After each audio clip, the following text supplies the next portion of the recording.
Welcome to the life of the Messiah through the Gospel of John. Now here's Rabbi Pastor LaRue.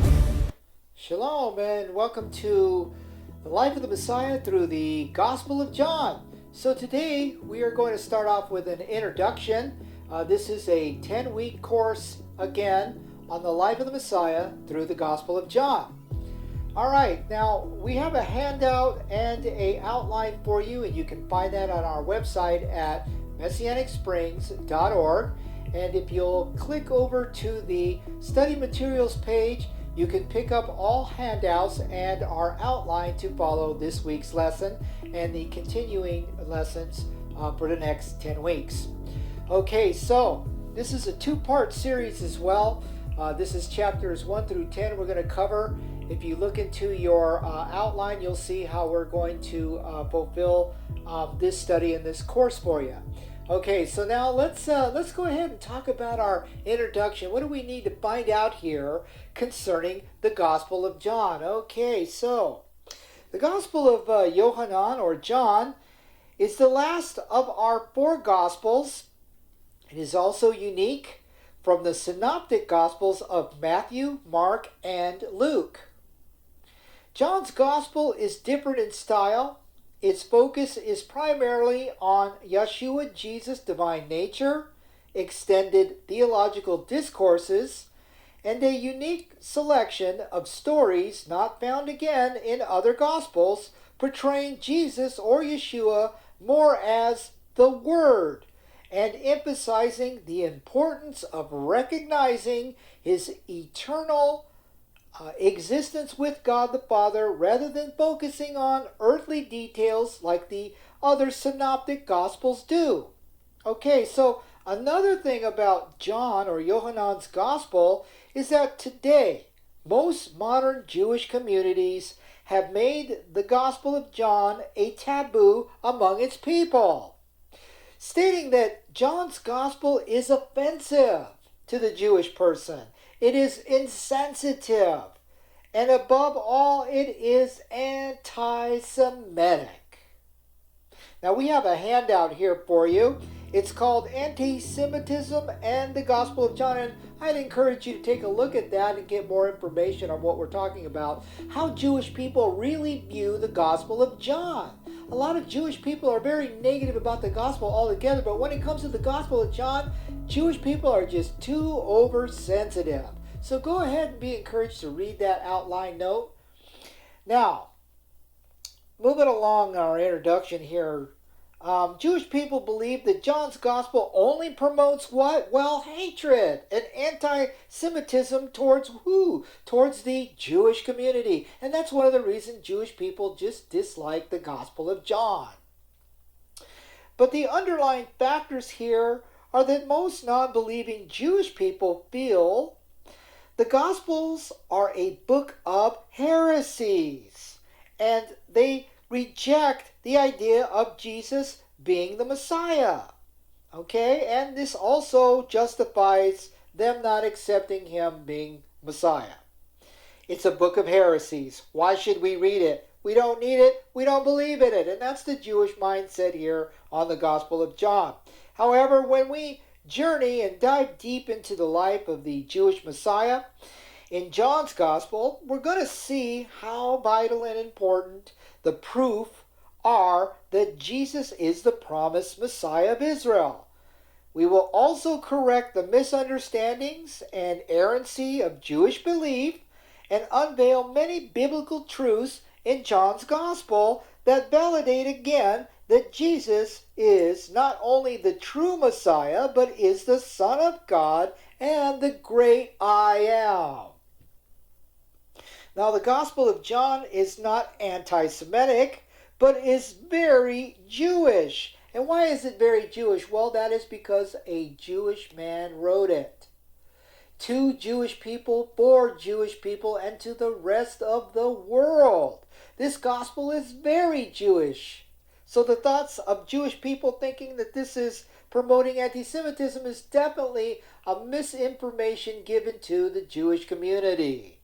So the Gospel of John is not, again, anti-Semitic, but it's very Jewish, and explains the differences of placing true faith in God through the Messiah versus the misguided religion and practices of his time.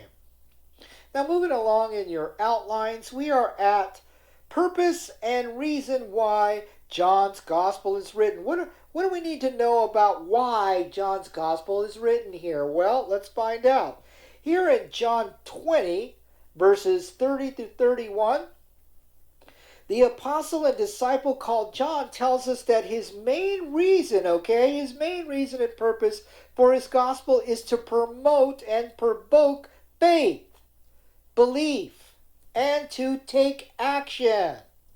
Now, without faith, it is impossible to please God, as we learn from the Bible.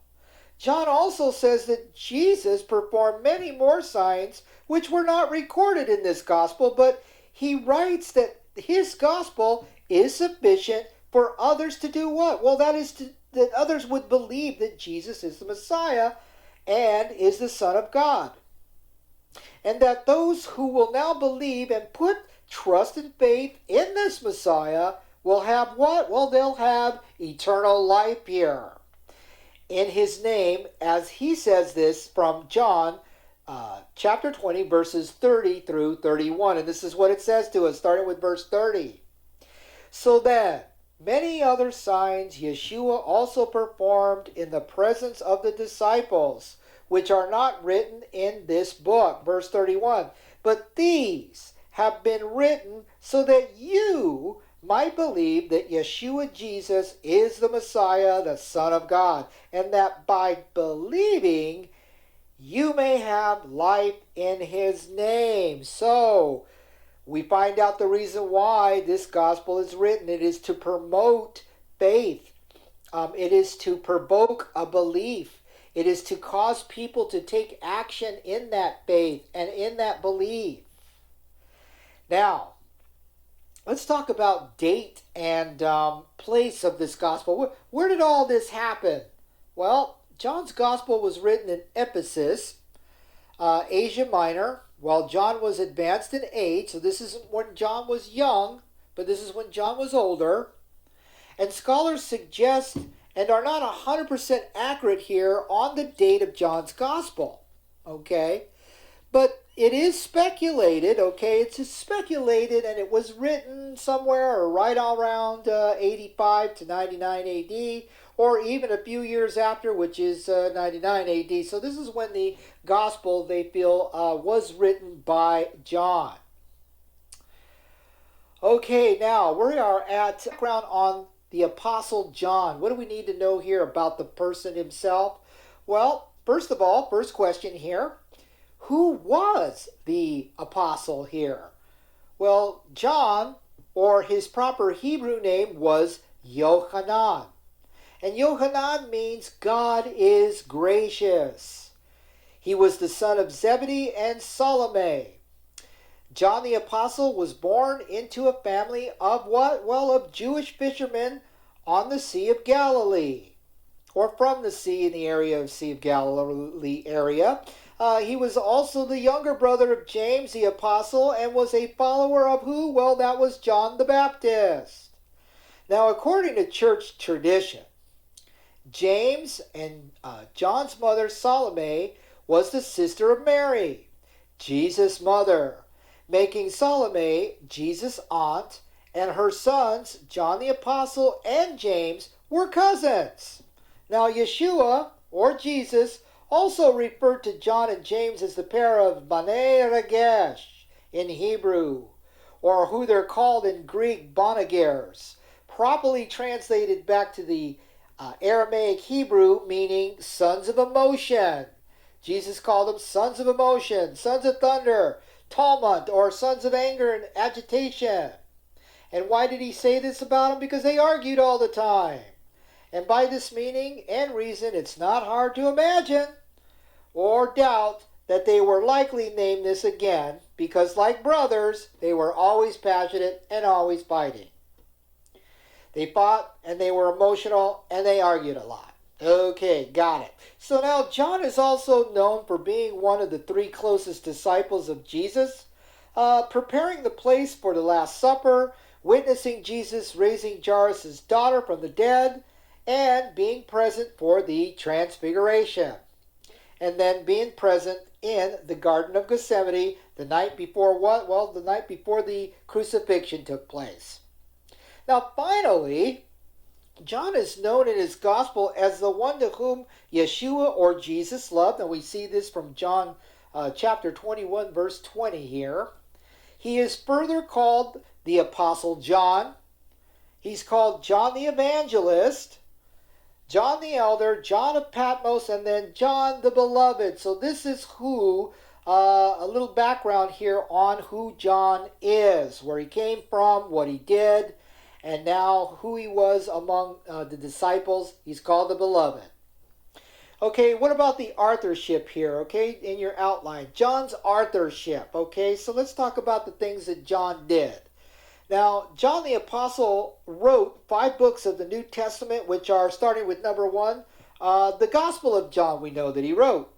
And again, why was this written? Well, it was written to promote and provoke faith and true belief in who? The Messiah, the Son of God. Okay, we know why the Gospel is written. Number 2, what about 1 John he wrote? Well, this was written to the church to do what? Well, to correct the issues of heresies brought on by false prophets. What about 2 John? Well, 2 John was written to follow up to 1 John concerning what? Heresies and false prophets. Okay, and then number 3 here, 3 John. John wrote 3 John in concern of diarrhepes, not following a true role of leadership, and then encouraging and instructing Gaius over the issues. They had problems in the early church there. So he writes 3 John to address the errors of that time. And then number 3, the book of Revelation.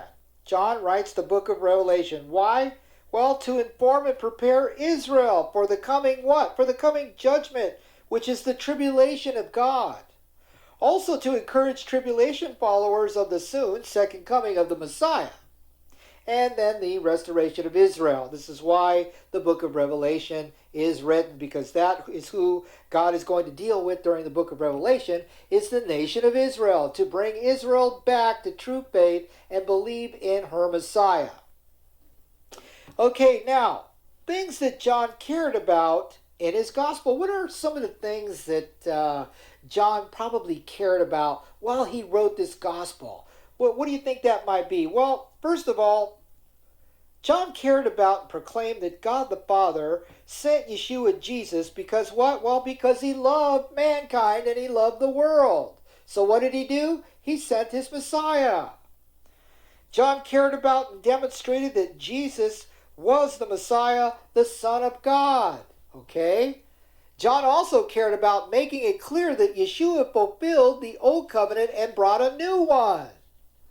John also cared about and celebrated that Yeshua provided a way of salvation for who? For all mankind. He rejoiced in this. He celebrated it. John cared about and rejoiced that those who believe in the Messiah now receive and enter eternal life. And lastly, what did John care about? Well, John cared about and explained that just as the Father sent Yeshua, Yeshua sent out his disciples to share his message called the gospel. All right, these are the things that John cared about. And next, moving on, we finally find ourselves, we're going to open with John chapter 1, and we're going to cover verses 1 through 5. And this is on the pre-existence of the Messiah, okay? Let's find out what pre-existence of the Messiah really means here in the Gospel of John. Now, we opened the first chapter of John's Gospel with the concept and explanation of who Yeshua the Messiah is, found where? Found in John, Gospel of John 1 through 5, and this is what it says to us. Verse 1, in the beginning was the Word, and the Word was with God, and the Word was God. Verse 2, he was in the beginning with God. Verse 3, all things came into being through him, and apart from him, not even one thing came into being that has come into being. Verse 4, in him